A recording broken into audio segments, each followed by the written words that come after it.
Egy 21 éves kecskeméti lány nyerte a modellválogató versenyt.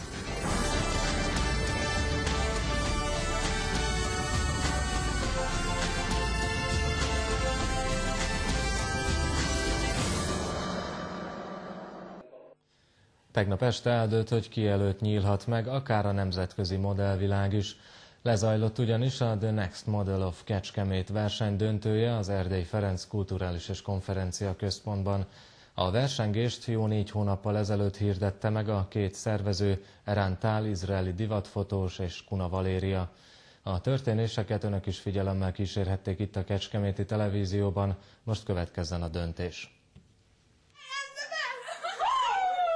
Ez még nem az eredményhirdetés, csak a verseny előtti bizakodás. Legjobbnak lenni azonban nem könnyű, bár akik a döntőig eljutottak, már nem egy akadályt leküzdöttek. Ám jött a következő, megnyerni a zsűri tagjait. Köztük a tengeren túlon hírnevet szerzett, de egy ideje már Magyarországon élő Szipál Márton fotóművészt. Ha valaki, akkor ő tudja, milyen egy jó modell.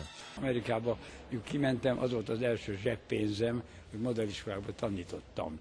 És akkor vége volt a tanításnak, azt mondták, menjetek haza, álljatok a tükör elé, és amit én mondtam nektek, azt nézzétek meg a tükörből, hogy néz ki, hogy a kezeteket hogy fogjátok meg, hogy annak is kompozíció legyen, hogy ne ilyet csináljatok, mert az nagyon csúnya, és a tükörbe addig nézzétek, míg jól nem lesztek.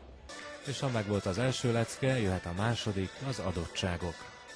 Nagyon fontos a megfelelő magasság, de természetesen nézzük az arcot is, a klasszikus szépségtől kezdve, az érdekesen át egészen akár a bizarrig.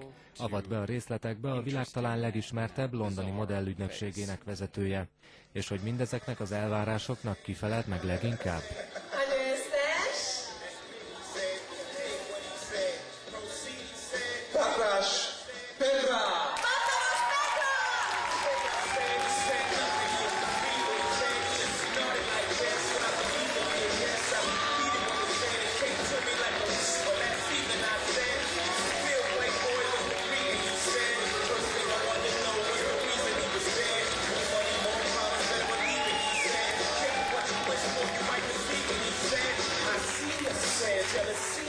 Patvaros Petra, aki barátnője ösztönzésére szinte az utolsó pillanatban jelentkezett a versenyre. Mindig is motoszkált a fejembe, hogy valamikor el kellene kezdeni, de még nem volt rá lehetőségem, tehát fontosabb dolgok voltak úgy az életemben, és most döntöttem el, hogy most 21 évesen megpróbálom.